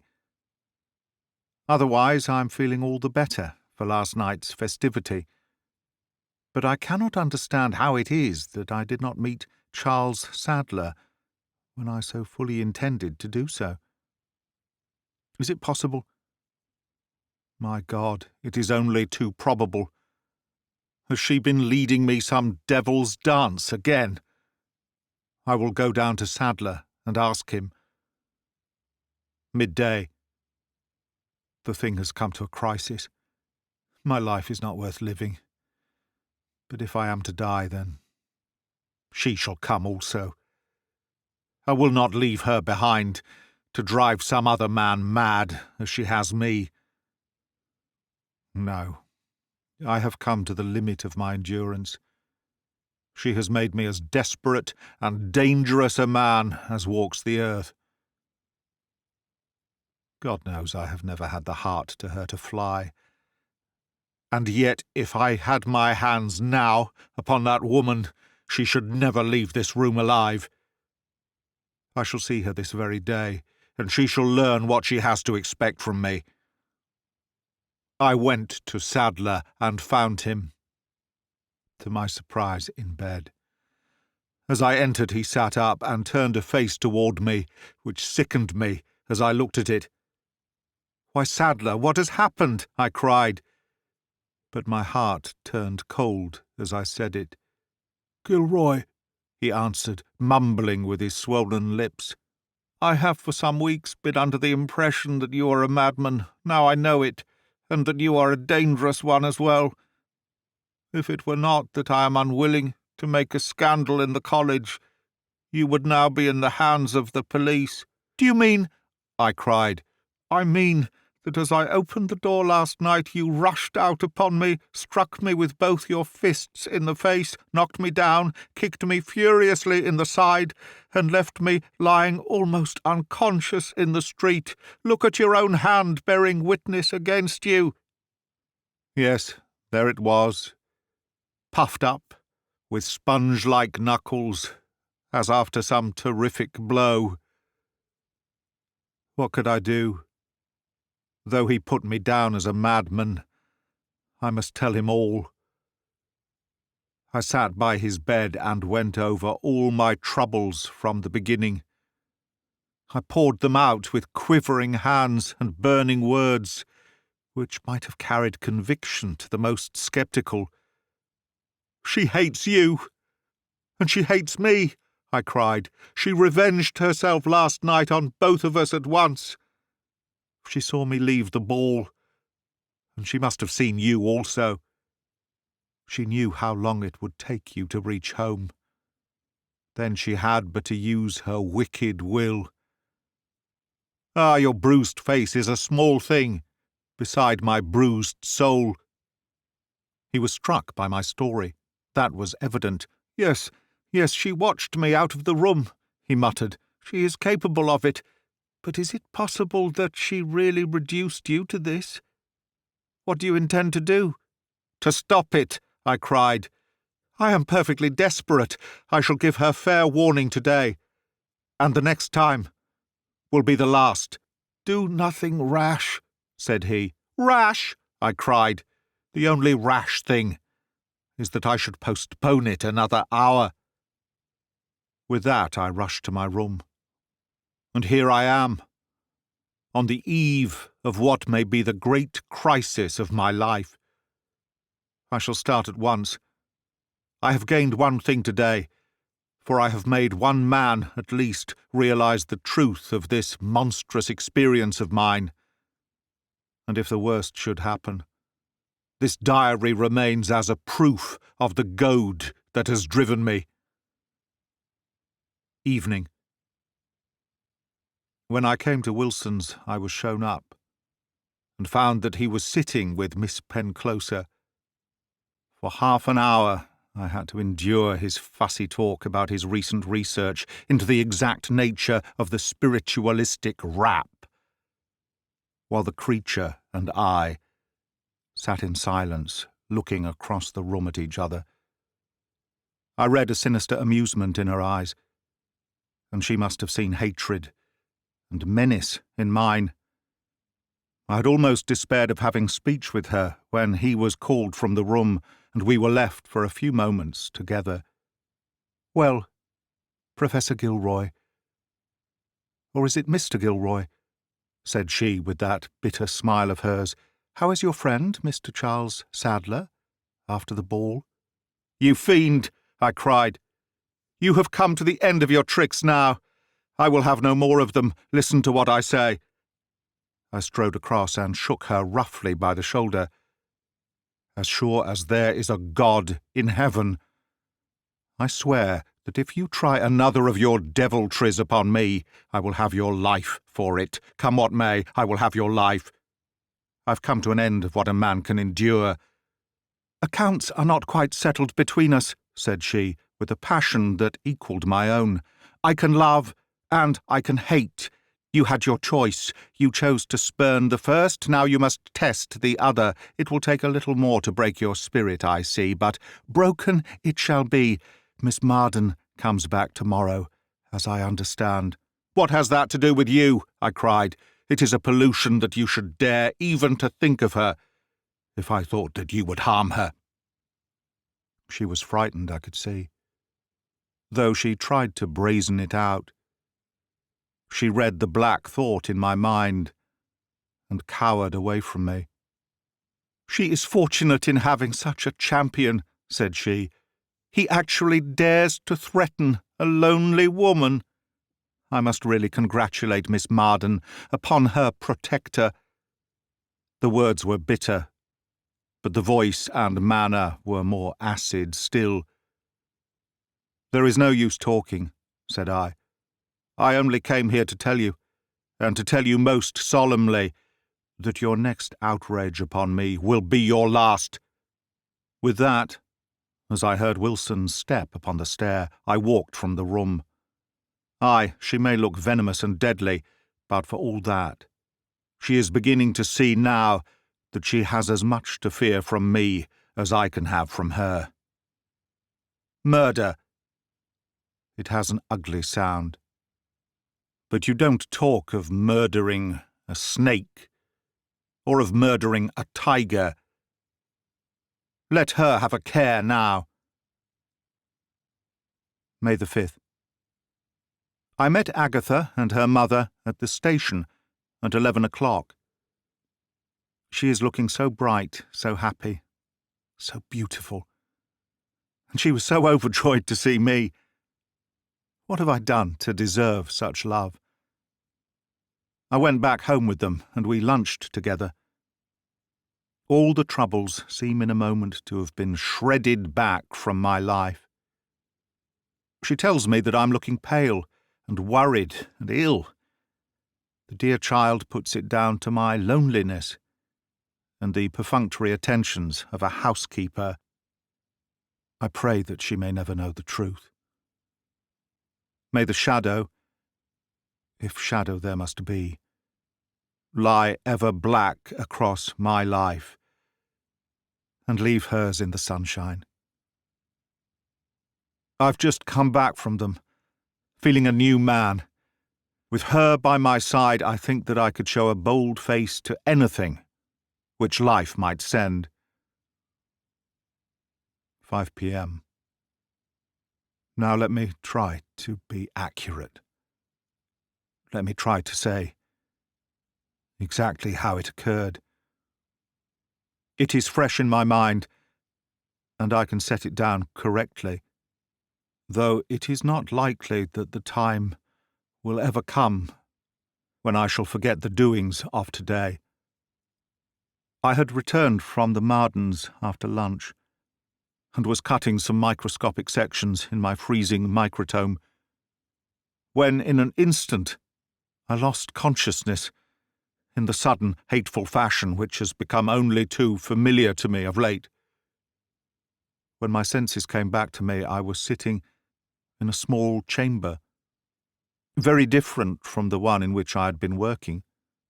It was cosy and bright, with chintz-covered settees, coloured hangings, and 1,000 pretty little trifles upon the wall. A small ornamental clock ticked in front of me, and the hands pointed to 3:30. It was all quite familiar to me, and yet I stared about for a moment in a half-dazed way, until my eyes fell upon a cabinet photograph of myself upon the top of the piano. On the other side stood one of Mrs. Marden.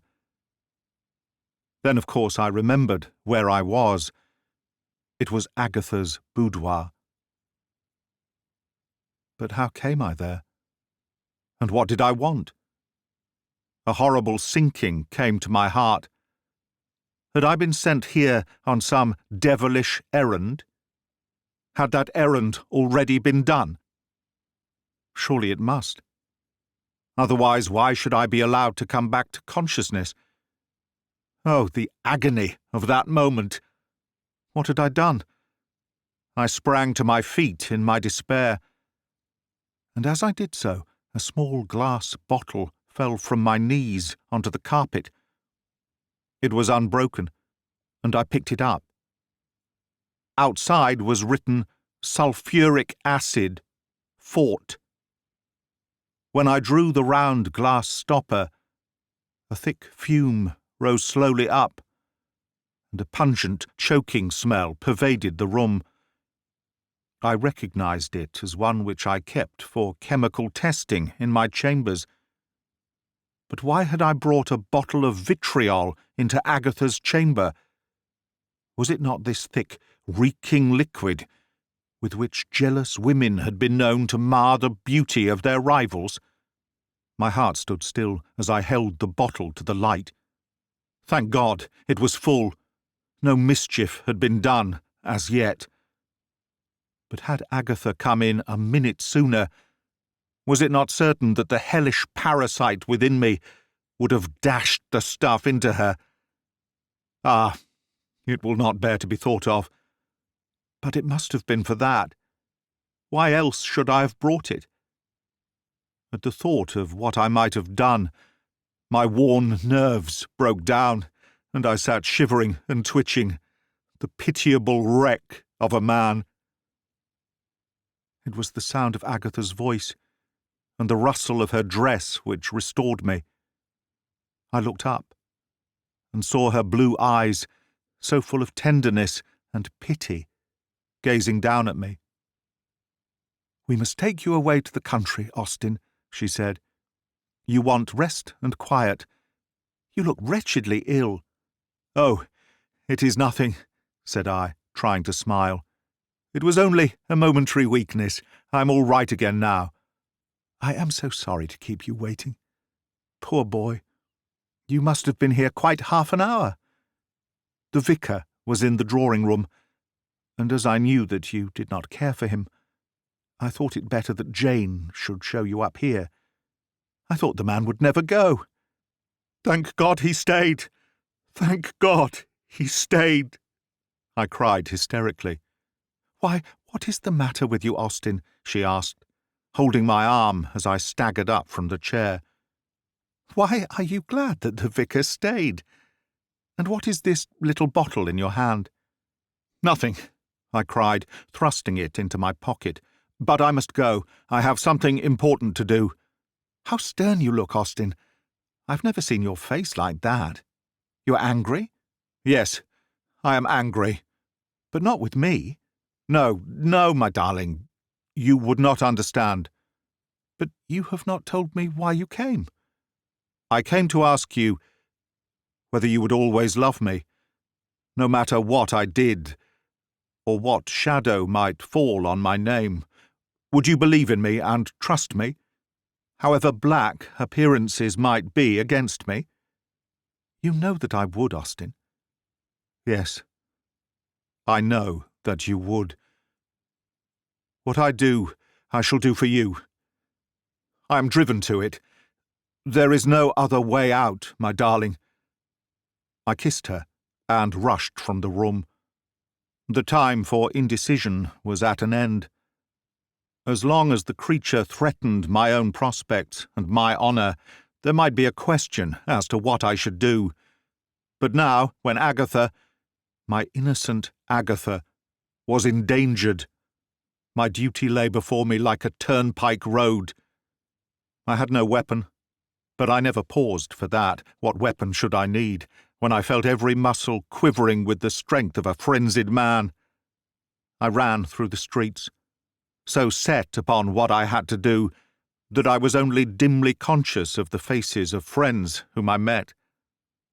Dimly conscious also that Professor Wilson met me, running with equal precipitance in the opposite direction. Breathless but resolute, I reached the house and rang the bell. A white-cheeked maid opened the door, and turned whiter yet when she saw the face that looked in at her. "Show me up at once to Miss Penclosa," I demanded. "Sir," she gasped, "Miss Penclosa died this afternoon, at 3:30. That is the end of The Parasite, by Sir Arthur Conan Doyle.